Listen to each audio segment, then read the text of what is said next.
네, 소셜방송 시청자 여러분 안녕하십니까? 위키트리의 송기영 기자입니다. 오늘 박경신 교수님과 함께 내란음모 혐의 이석기 사태에 관한 다해서 이야기 나눠보도록 하겠습니다. 네, 교수님 안녕하십니까? 안녕하십니까? 네, 이석기 의원이 사퇴했나요? 네, 방금 전에 저 뉴스 보니까 저기 그 본회의에서 일단 체포동의안이 이제 가결됐다 이런 소식이 전해졌습니다. 교수님도 이 소식 들으셨죠? 네. 그 소식은 들었습니다. 네.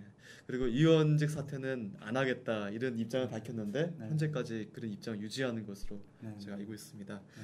네, 오늘 그 이석기 의원 내란 음모 혐의에 관련된 이석기 의원 사태에 대해서 이야기 나눠보겠습니다. 이와 관련해서 일단 통합진보당이 국정원에 거액을 주고 당원 임원실을 매수해 불법 감청으로 녹취록을 얻었기 때문에 해당 녹취록은 증거 능력을 상실했다고 주장하고 있습니다. 그러니까 통신보호법 위반 문제 이것도 좀 결부가 될 것 같은데요. 일단 이거 관련해서 교수님 생각을 먼저 여쭤보도록 하겠습니다. 경찰이 범죄를 막기 위해서는 정보원들을 많이 이용을 하게 되죠. 네. 그래서 그 이제 형사소송법이나 이제 여러 법률이 국민들이 과도한 수사로부터 국민들을 과도한 수사로부터 보호하기 위해서 여러 가지 이제 요건을 정하고 있죠. 뭐 수사를 하겠다는 이유로 막 국민의 프라이버시를 막 침해할 수 없으니까 그런 걸 막기 위해서 통신비밀보호법도 그렇고 형사소송법도 그렇고 그런 요건을 두고 있는데 그럼 뭐가 이제 프라이버시냐 생각해볼 필요가 있습니다. 지금 제가 지금 인터넷에 방송을 하면서 지금 아나운서님하고 얘기를 하는 거 이것에 대해서 제가 프라이버시를 주장할 수는 없는 거겠죠. 이게 이제 극단적인 예일 테고요. 인터넷으로 방송을 하는 또는 그 여러 사람이 뭐 모인 자리에서 또는 뭐 시끌벅적한 뭐 술집에서 큰 소리로 이제 친구들하고 얘기를 하는 것을 옆 사람이 엿들었다고 해가지고 그것이 프라이버시 침해다라고 말하기는 어려울 겁니다. 그렇게 큰 소리를 얘기하면 옆에 사람이 들을 거다라는 것을 그럴 위험을 감수하고 하는 얘기니까. 그래서 국가가 보호하려고 하는 거는 프라이버시지 뭔가 수사당하지 않을 자유 이런 게 있는 건 아니다. 그래서 지금 한 100몇십 명이 이제 모여서 회의를 하는 상태고 그 회의석상에서 이제 한 얘기들 과연 그런 것들을 그 프라이버시라고 할 수 있느냐 이제 그 문제가 있고요. 또 하나는 엿듣는다는 것은 자기를 드러내지 않고 딴 사람들이 자기를 드러내지 않아서 딴 사람들은 자기가 있는 걸 모르는 상태에서 그 둘이 얘기하는 내용을 듣는 것 이걸 엿듣는다고 하거든요. 근데 여기서는 정보원 역할을 하신 분이 자기 자신을 드러내고 자기도 회의에 참석해서 나 듣고 있다 라는 것을 사람들한테 알리면서 그 회의에 참석 한 상태에서 뭐 녹음을 하셨는지 모르겠지만 녹음을 뭔가 녹취를 하신 거란 말이에요. 그렇다면 정보원이 거기 있다는 것은 다른 분들이 다 눈으로 보고 있는 상태에서 말을 한 거기 때문에 저 사람이 내 얘기를 듣고 있을 거라는 거는 그 듣고 있을 위험에 대해서는 감수를 해야 된다는 거죠. 통합진보당 주장은 제가 보니까 이분이 좀 매수가 됐다. 이게 프락치가 아니냐 이렇게 주장을 하고 있는데요. 프락치라고 하더라도 어찌됐든 이제 말한 분들이 이석기 의원과 이석기 의원 얘기를 들은 사람들이 어떤 그 정보원 역할을 한 그분이 있는 거는 안 상태에서 얘기를 한 거 아닙니까? 그럼 그 사람 들으라고 얘기를 한 거죠. 단지 이석기 의원이나 이 사람들이 몰랐던 것은 저 사람이 정보원인지 매수가 됐는지 거기에 앉아있지만 그 사람의 의도가 뭔지 몰랐을 뿐이지 틀림없이 저 사람이 내가 하는 얘기 듣고 있을 거라는 걸 알면서 한 얘기거든요. 네. 그래서 이거는 좀 그 수사, 그러니까 좀 프라이버시로 보호된다고 좀 보기 어렵지 않나 생각을 해요. 네. 이제 통신비밀보호법 얘기가 나오는데 이게 이제 그 한겨레 최상진 기자 사건하고도 관련이 있습니다. 네. 왜냐하면 최상진 기자도 이제 선고유예 네. 받아서 이제 거의 뭐 무죄 판결이 나왔는데 네. 그렇게 하게 된 이유 중에 하나, 뭐 이제 그 판결문을 여러 보로 네. 해석해 볼 수 있지만 적어도 청취할 때는 사실은 이제 청취만 유죄가 나왔는데 선고유예를 했어요. 네. 뭐 보도나 이제 녹음은 유죄 선고를 안 했는데. 네. 왜냐하면 청취하는 순간 이게 공익적인 거라는 걸 알게 됐기 때문에 그걸 알고 녹음하고 보도한 거라서 그건 문제 없다라고 하고 네. 청취한 것은 이제 문제가 있다라고 했는데 그래도 선고유예를 했단 말이에요. 선고유예를 하게 된 것은 일반적으로 통화를 특별한 장비를 쓴 게 아니라 일반적으로 통화를 하다가 상대방이 끄지 않고 네. 그냥 열어놓은 상태라서 거기 들려오는 것을 그냥 받아 적은 거기 때문에 네. 뭔가 상대방의 프라이버시를 침해하기 위해서 뭔가 적극적인 어떤 침입 행위를 한 게 없다는 거죠. 그래서 통신비밀보호법 행간을 잘 읽어보시면 네. 뭔가 특별한 기계를 통해서 딴 사람의 어떤 사적인 공간에 들어가서 그리고 말하는 사람 모르게 네. 듣는 것을 처벌하고 그렇게 만들어진 증거를 무효화하는 조항이지 모든 녹음, 모든 그 청취 이런 것들을 금지하는 건 아닙니다. 네. 그래서 이 정보원 역할을 하신 이모 씨도 정당한 당원으로서 네. 거기 이제 참가를 우선 한 거고 네. 참가를 하는 데까지는 전혀 특별한 뭐 장비를 쓴 게 아니거든요. 네. 네. 서로 간의 약속에 따라서 네. 뭐 회의에 나오라고 해서 나간 거고 그리고 자기한테 들려오는 것을 그대로 녹음을 한 것뿐이고 그래서 최성진 기자 판결이 무죄가 나왔다. 그러니까 무죄가 나왔다면 더 깔끔했겠지만 어쨌든 네. 거의 무죄라고 생각을 했을 때 역시 이 부분도 통신비밀보호법 위반은 없는 것 같다. 네. 뭐 그런 생각이 듭니다. 저기 일단은 뭐 통합진보당 말로는 이모 씨를 저기 뭐 매수됐다, 풀었다 이렇게 주장을 하던데 교수님 말씀은 일단 내부 제보자의 일환으로 이렇게 보시는 그렇죠. 이런 말씀이신 거죠? 예, 네. 말씀 잘하셨습니다.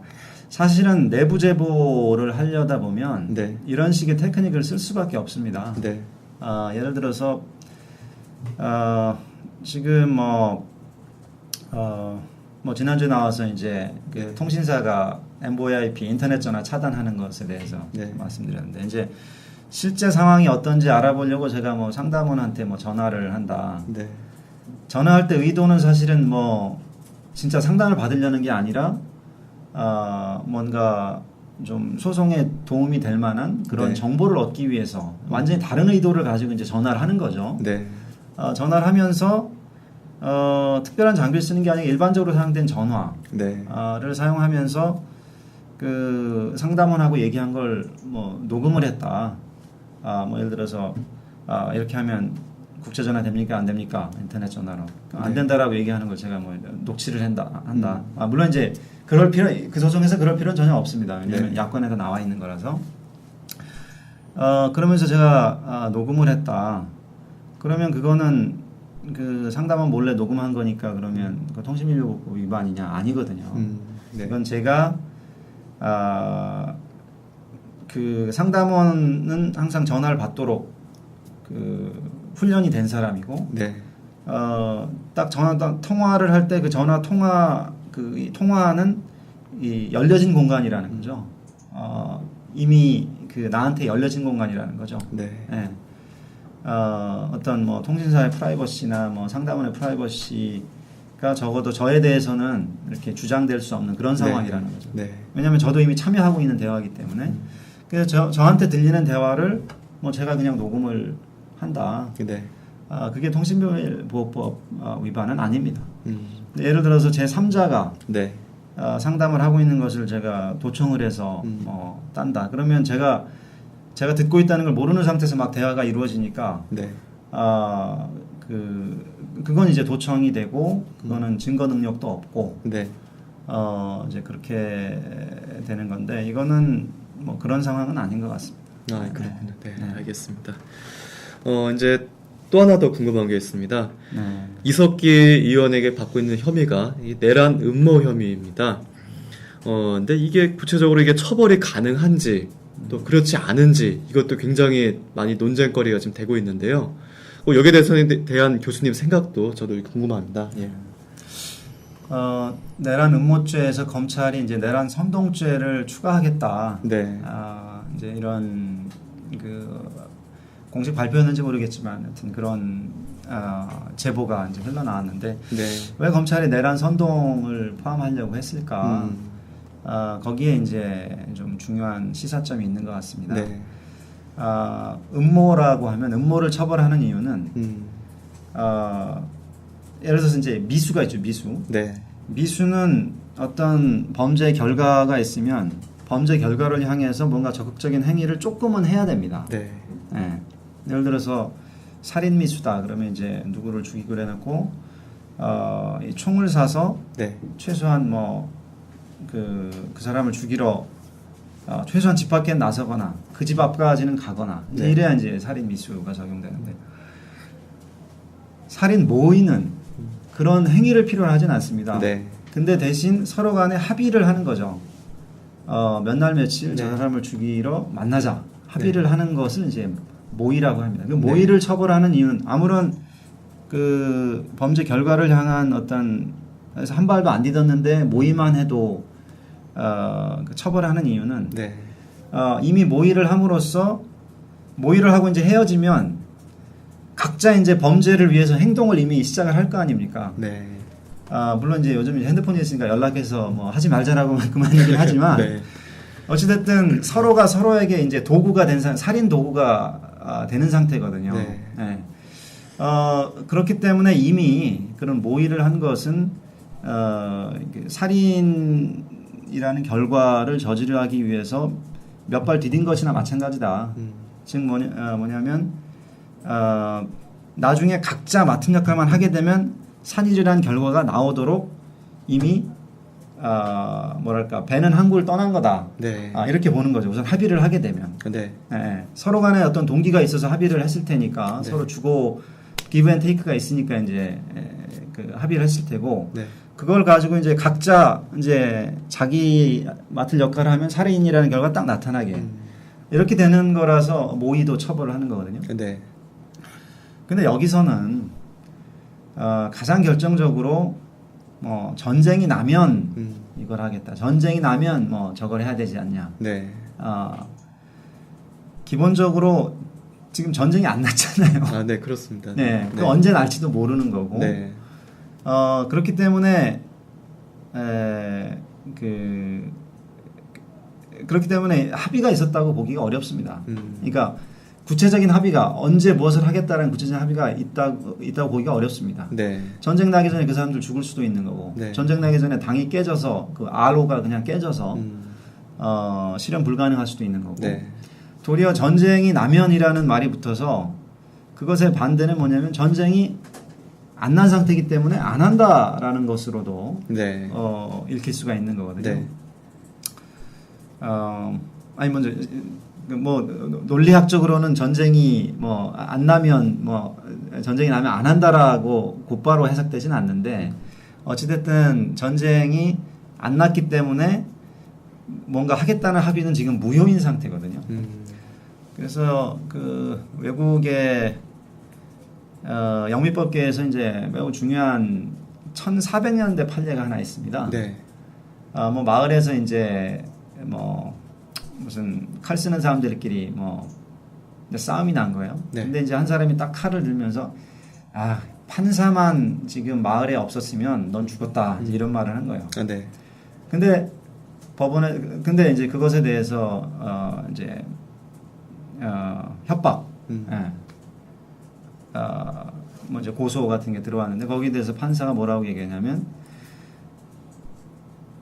판사가 그러니까 이제 그 당시에는 그 법원이 한 군데 있는 게 아니라 판사가 네. 부족하니까 판사가 이렇게 유람을 다니면서 네. 재판하고 그다음 마을 가고 그런 때였거든요.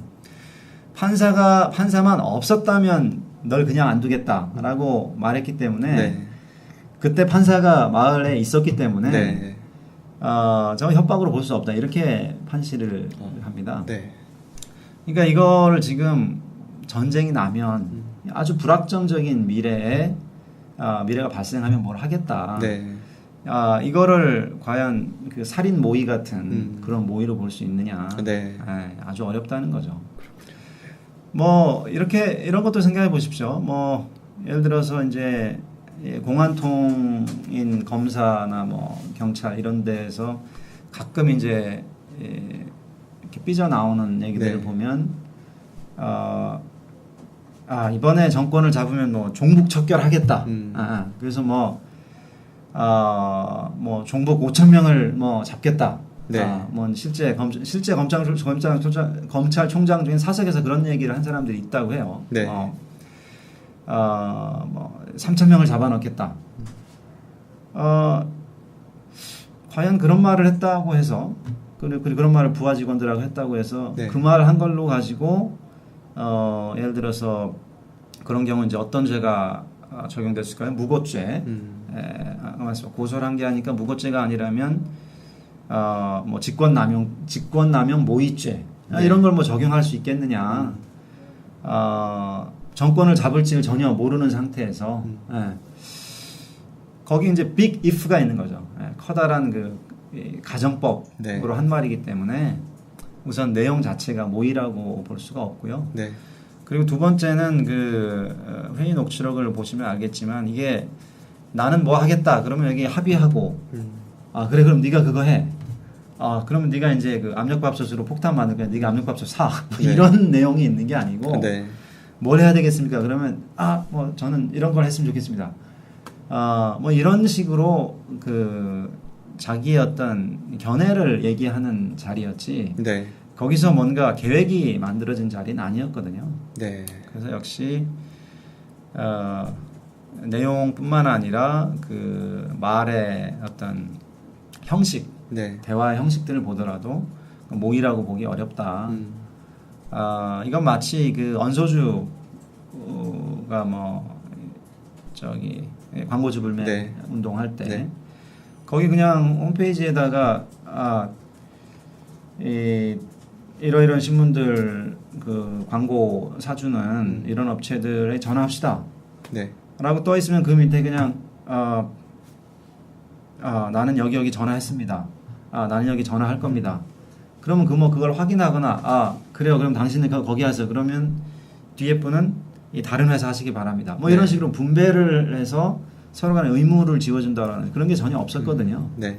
그건 마치 저기 월드컵 거리 응원할 때 언제 나와라. 그럼 몇만 명이 올지 모르죠. 네. 네. 근데 그냥 사람들이 반응한 거거든요. 그게 이제 모의가 아니듯이 물론 이제 그것도 이제 대법원은 모의라고 생각을 해서 네. 결국엔 처벌을 하게 됐는데 네. 그런 판결을 또 그대로 적용한다면 이것도 뭐 모의가 있는 거다라고 할지 모르겠어요. 근데 그렇게 하는 것은 헌법에 어긋난다라고 생각을 해요. 네. 결국에는 저 내란 음모에서 모의 이런 게 좀 볼 수가 없기 때문에 현행법으로는 처벌되기가 좀 어렵지 않느냐 이런 얘기하신 것 같습니다. 근데 아까 말씀 중에 내란 모의뿐만 아니라 그렇죠. 이석기 의원이 내란을 선동했다는 이런 혐의도 있지 않느냐 이런 그렇죠. 부분도 아까 짚어주셨는데요. 그 부분 좀 말씀을 좀 들어보겠습니다. 그러니까 검찰이 내란 음모죄가 음모죄가 적용되기가 네. 내란 모의죄가 적용되기가 이제 어려우니까 사실 내란 선동을 추가를 한 거죠. 네. 선동은 일방적으로 하면 되니까 네. 형량도 되게 낮고 이제 이렇게 되는데 선동을 그러면은 처벌하는 것은 선동하는 건 뭐 다 처벌할 수 있는 거냐? 그것도 이제 미국 대법원 판결 중에 브란덴버그 판결이라고 해서 1980년도 초반 판결인데요. 네. KKK 단원이 이제 마치 지금 그 진보당에서 좀 비밀 회합을 한 것처럼 네. 이렇게 비밀리에 이 두건 하얀 두건 네. 쓰고 네. 모여 있는데 이제 그 리더가 나타나서 이거 뭐 유태인들 때문에 못 살겠다. 이거 복수를 해야 된다. 총을 들고 이렇게 얘기를 합니다. 네. 그 똑같이 그 이제 거기 있던 다른 단원들이 뭐 호응을 해주고 네. 뭐 그렇게 얘기를 하는데 거기에 대해서 이제 뭐 내란은 아니지만 어찌됐든 이제 폭력 선동죄 비슷한 것들이 적용이 됐는데 네. 대법원에서 그 선동이 실제로 그런 공격이나 이런 걸로 이루어질 것이 이어질 것이 명확하지 않는 한 처벌할 수 없다. 네. 그러니까 그 표현이 어떤 물리적 행위를 발생시킬 그 명백하고 그 임박한 위험이 있지 않는 한 처벌할 수 네. 없다라는 그 일반적인 원리를 거기 이제 그 일반적 원리가 실제로 적용된 사례죠. 네. 네. 그래서 여기서도 아까도 말씀드렸지만 선동이라는 게 전쟁이 나면이라는 그 조건이 있잖아요. 네. 전쟁이 나면 뭐 하겠다. 네. 그래서 지금 전쟁이 안 난 상태인데 그거를 선동한 것으로 볼 수 있느냐. 지금 거기서 말하는 해악이 네. 언제 실현될지 모르는 상태에서 그런 게 있고 그 내용도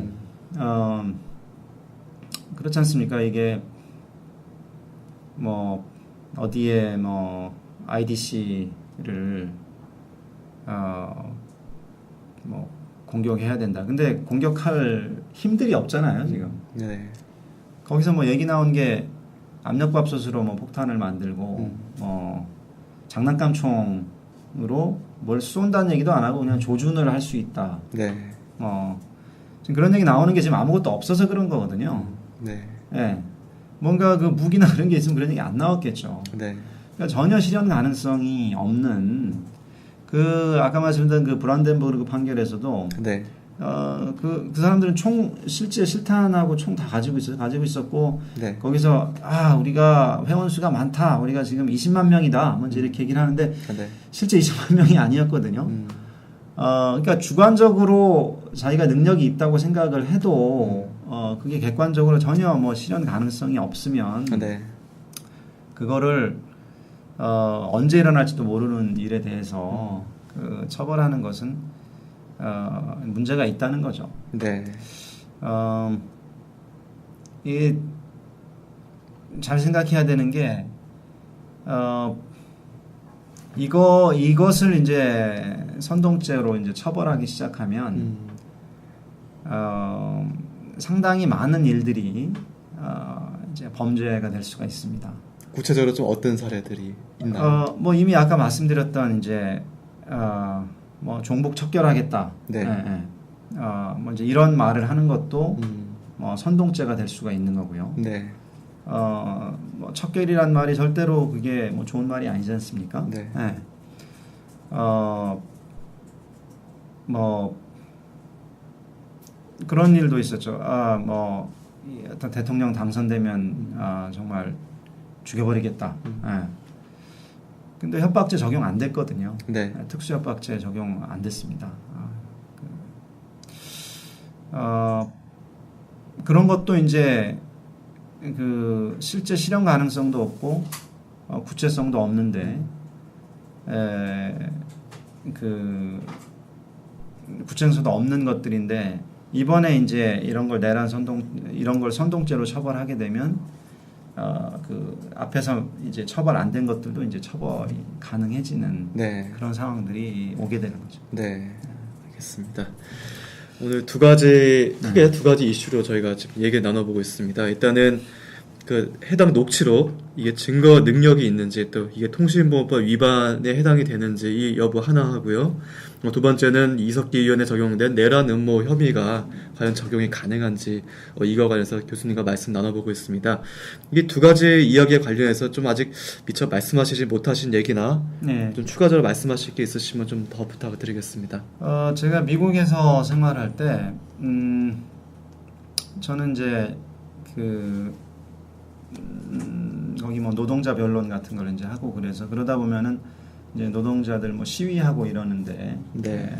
나가봐야 되고 이제 그런 경우가 있는데 그러면은 이제 저기 Workers Revolutionary Party라고 해서 우리나라에서 노동자 혁명당에서 네. 왔다고 해서 사람들이 모여 있으니까 와서 무슨 뭐 브로셔를 이제 나눠주고 합니다. 네. 브로셔를 보면 뭐라고 돼 있냐면 이제 미국의 무장 혁명이 필요한 때가 왔다. 네. 이제 이런 얘기들이 쭉 나와요. 그 사람들은 전혀 처벌 안 되고 있거든요. 네. 네, 처벌 안 되고 있고 처벌 안 되고 있기 때문에 사람들이 그런 당이 있는 존재도 잘 모릅니다. 네. 네. 그런데 이런 것들을 처벌하면서 도리어 우리가 얼마나 약한 존재인지를 지금 알려주는 게 아닌가. 네. 네. 우리가 저런 것에서 선동당할 수 있다라는 그 패배주의. 네. 저런 것들 때문에 우리가 서로 감시해야 되고 뭐 말 조금 잘못해도 우리는 서로를 처벌하고 단속해야 된다. 네. 이런 것들은 저는 패배주의라고 보거든요. 네. 국민을 믿고 네. 여기에 대해서 거기에 대해서 과연 동조할 사람들이 뭐 몇 명이나 있으면 국민을 믿을 때 저는 선진국가 된다고 봅니다. 네, 알겠습니다. 저는 이런 것도 하나 궁금합니다. 이건 지금 법리적인 문제를 쭉 다뤘는데요. 그 이번 사태에 대응하는 이 통합진보당의 대응 뭐 이런 거에 대해서 좀 각계 분들이 의견을 내고 있습니다. 야권에 있는 분들도 물론 비판적인 논조를 내시는 분들도 종종 계시는 것 같은데요. 교수님은 이 통합진보당 사태, 이석기 의원 사태에 대한 통합진보당 대응, 요거 좀 개인적으로 어떻게 보시는지도 좀 짧게 좀 제가 여쭤보겠습니다. 예. 저는 이석기 의원은 사퇴했었어야 된다고 봅니다. 네. 네, 이석기 의원, 그러니까 당내 그 비례대표 번호를 확정하기 위한 경선, 네. 그 경선에 문제가 있다라는 심각한 문제가 있다는 게 드러나고, 네. 그래서 그 번호 받기 위한 그 경선에 참여했던 사람들은 다 사퇴했는데 이제 이석기 씨는 사퇴를 하지 않았고, 네. 근데 그것과 함께 그건 이석기 본인이 결정해야 될 것이고, 네. 근데 그렇다고 해가지고 그 이석기 의원에 대해서 사상 검증 차원에서 자격 심사를 하겠다라고 이제 한 적이 있었죠. 네. 민주당하고 그 새누리당 합의해서 저는 그건 또 반대했습니다. 네. 그 제가 뭐 가장 강렬하게 반대한 사람 중에 한 사람일 텐데. 네. 당내 경선이든 비례의원이든 어찌됐든 그 민주적인 절차를 통해서 국민들의 손으로 뽑은 사람인데, 네.